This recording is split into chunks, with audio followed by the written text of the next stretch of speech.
This is the worst lighting I've ever seen for a video. This is terrible. This has been so difficult to like park in a place. I'm at college right now, and it's really hard to like find a place where the sun isn't shining right in my face. It's like 4 o'clock. This is just bad time to do this video, but I really want to get it done. I really want to be consistent, upload videos. So here we go. Today we will be looking at the mixtape Trillium 2 by Gazelle, or or Azala, or however you're supposed to say his name. Gazelle is one of the newest members. He's the third newest member of Reach Records, the Lecrae's Christian rap. The sun is so horrible. It looks so bad. My chin. What is that? Oh, my hand. Looks so bad. But he's the third newest member of Reach Records. And actually, I think he might not even be a part of Reach Records anymore. So, I don't know. But he's a very young rapper. This guy's like 17. His style, his flow, he's extremely careless. He's very young, and he acts very young, and it's very, very clear from his lyrics. He's a lot more careless and ridiculous than, I would say, most Christian rappers. He has a more carefree, less serious attitude than most Christian rappers. I don't think I need to tell you this, but he's not a very popular rapper. He does not have like a bunch of hits. I think he has a little bit of popularity. I think he was like a SoundCloud rapper before like actually putting his stuff on Amazon and iTunes. And I guess he had a tiny bit of popularity. I don't think any of his YouTube videos have reached 1 million views. The one for Vegeta, a song on this album, almost has 1 million views, but not quite. This is a mixtape, so of course you shouldn't expect it to be very long. There are 8 tracks on this record technically, but one of them, No Haircut Talk 2, is actually like an interlude, so it's not really a song. Now, of course, what does Trillium 2 sound like? Is it happy? Is it sad? Is it upbeat? Is it downbeat? Is it careless? Is it serious? Well, for the most part, Aha's beat choices and music choices on this album, it actually has like a darker tone. The music is kind of like these dark beats. Even though the lyrics on most of these songs are pretty light, the music has kind of a darker, heavier kind of vibe going on with it. Even though most of the songs would be called upbeat, it's just like darker sound, and the music is not like these light upbeat instrumentals. So it's kind of hard. It's kind of a contradiction, I guess.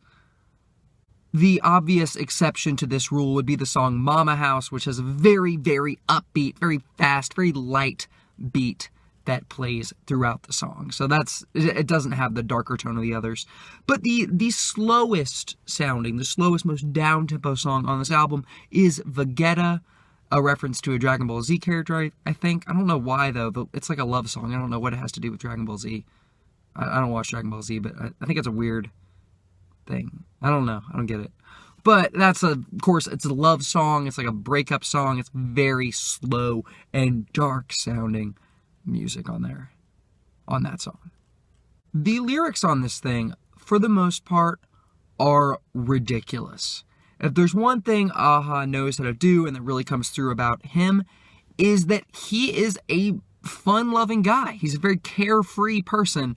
And it's very, very clear from the lyrics and some of these lines on this album. He likes to do references to things, very comical references to things, to like analogies and metaphors, and some of these are absolutely hilarious. He does have some lyrics that are inspired by his faith, tries to have some meaningful messages, but the meaningful messages, and the lyrics about faith are all surrounded by all this ridiculousness, and all these funny analogies and stuff, so it kind of lessens the impact of when he's trying to say something meaningful or profound. This album is full of really funny, goofy lines, and I'm just going to read one of them to you from the song The Price Is Always Right, the first song on the mixtape, and it goes like this. Aha says, "Watch what you say, cause your mouth will get you in a very hairy situation. Like a face with a mustache on it." And he rhymes that with a line earlier. I should have quoted the line before it as well. But it'll get you in a very hairy situation, like a face with a mustache on it. Now, what is the quality of this record? Is it good? Is it bad? Is it meh? Let's talk about that. Initially, upon first hearing this project, I don't know what I thought on the first listen, but quickly, I liked this thing. It didn't take too long to really have a liking for a-ha through this project, and for it's pretty good. The music on this album, the music on this album on this mixtape is mostly very high quality. Some of this music is just really, really cool sounding, and it's just really cool, really high quality stuff you can really jam to, but like also not even like that, but sometimes it's just cool sounding. Like in a lot of the songs, it starts off and it sounds kind of basic or a little bit boring or simple, and then the music changes, or a-ha changes his voice and makes it sound like, makes the music hits a high point, and it just sounds really cool. Some of the coolest ones on here, The Price Is Always Right. That song does that musical shift where it sounds kind of simple at first, but then kind of gets really cool in different parts. And then you have Mama House. That's another one where the beat is just so fire and so fast. So it's a little bit simple, but that one just sounds really cool. And then you have All Gold Party, which has some of his most captivating, interesting music that just works, and it just sounds really good. And that can be said of most of the tracks on this album. They just sound really cool, just have high quality, good production. The only song on here that doesn't really work musically, that totally flops, in my opinion. It's not a total flop, but that is a down, definitely a, what's the opposite of highlight? Definitely a low point in the album, is the last song, Vegeta. You shouldn't end a mixtape on your worst song. That's what a-ha chose to do with this project, and is the most popular song on the project. One of his most popular songs, period. And it's like the worst song. Music is just kind of a drag, honestly. The lyrics on this album are one of the best things about it, is this project's lyrics. It's also one of its worst things about it.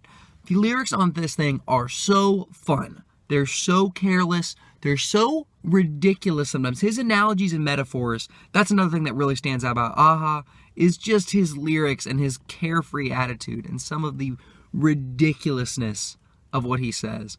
And it's a ton of fun. But conversely, the lyrics really don't have a whole lot of profound, meaningful messages or interesting concepts and themes to talk about.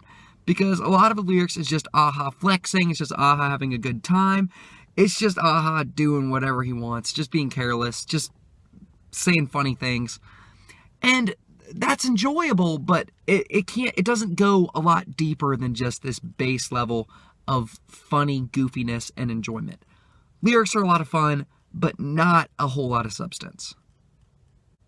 Now, I think the absolute best thing about this project, the glue that really holds it together and makes it an enjoyable listen, is a-ha himself. This guy knows how to rap. He raps.